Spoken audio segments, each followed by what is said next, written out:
Right, let's jump straight into this explainer and unpack how a tragic, very real celebrity disappearance over in Ghana somehow transformed into this massive, enduring national myth fueled by digital media. We're looking at the case of the famous Ghanaian musician Castro, born Theophilus Tagoe, who completely vanished without a trace back in July 2014. And what makes this case so incredibly fascinating, and what we're going to break down today, isn't just the mystery itself. It's how the digital media landscape, mixed with some really deeply rooted cultural beliefs, basically hijacked a highly plausible physical accident and spun it into an elaborate digital conspiracy. So here's how we're going to tackle this. First, we'll cover the disappearance of Castro itself, then look at the missing bodies and mounting doubt. From there, we'll dive into the local spiritual beliefs and the concept of juju, before getting into the real meat of the issue, the media frenzy and digital echoes. And finally, we'll look at the long-term impact on public trust. Okay, part 1, the disappearance of Castro. Picture this. It's July 6th, 2014. Ghana has just come off this highly publicized, honestly pretty turbulent World Cup campaign. Looking for a much-needed break? You've got hip life star Castro and his friend Janet Bandu vacationing with the national football captain Asamoah Gyan. They're at Ada, which is a resort area near the Volta estuary. That's where the river waters meet the ocean. It's gorgeous, but it's known for having notoriously strong, unpredictable currents.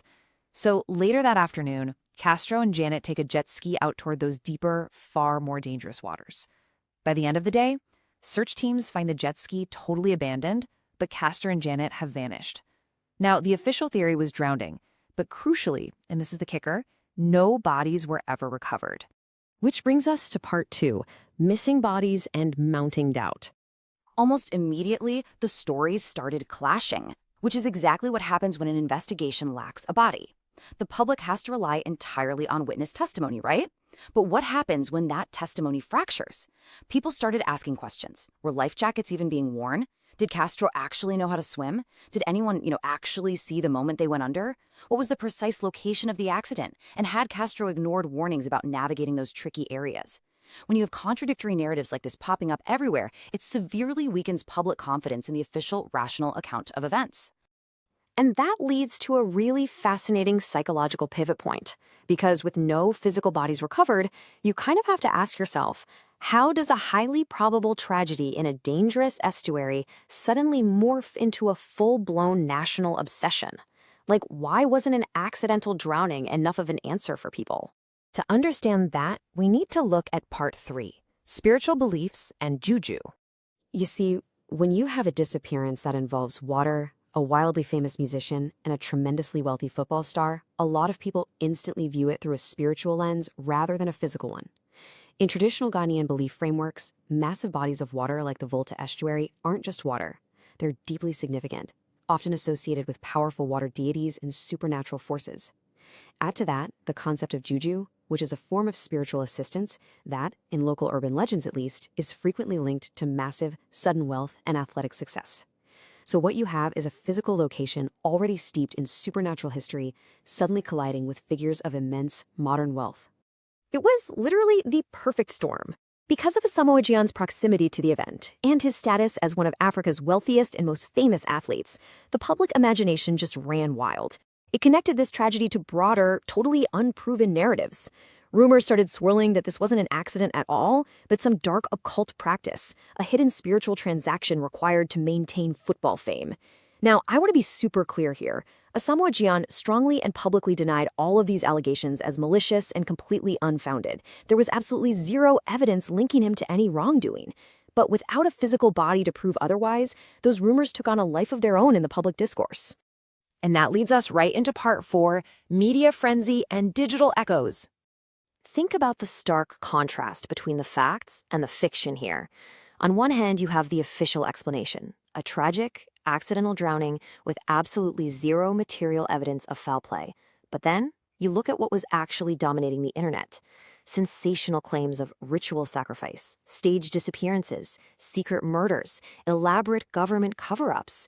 Traditional tabloids and brand new digital platforms absolutely seized on a lack of definitive evidence. They figured out pretty quickly that when institutions fail to provide immediate, tangible answers, audiences are going to eagerly click on the most captivating, dramatic alternative they can find. This whole media frenzy was really driven by three main factors, and together they created a massive online echo chamber. First, the missing bodies created the initial vacuum. Second, the celebrity involvement practically guaranteed massive public interest. And third, the spiritual speculation provided this endless well of dramatic narrative. What we are looking at here is the exact anatomy of a viral conspiracy. Digital platforms completely thrive on high-emotion, high-uncertainty events, and this case literally checked every single box needed for sustained viral engagement. The digital ecosystem just went into overdrive, severely intensifying all that public uncertainty. Call-in radio and television debates actually validated the rumors just by treating them as legitimate talking points. Blogs and tabloids printed pure speculation as if it were headline news. But the real accelerator? Social media, for sure. Platforms allowed these wild theories to cross borders in a matter of seconds. Because there was no physical closure, no body to point to as a final, indisputable fact, the digital algorithms just favored sensationalism. The most outrageous theories simply got the most clicks, rewarding publishers for prioritizing myths over the really sad, mundane reality of a tragic accident. Finally, let's wrap this up with Part 5, Impact on Public Trust. There's this really fascinating psychological quirk we all share. In unresolved cases, plausibility alone almost never satisfies our emotional or cultural expectations. We inherently seek physical confirmation of death. It's just this deeply ingrained human need for emotional closure. And when that's denied to us, a psychological vacuum opens up.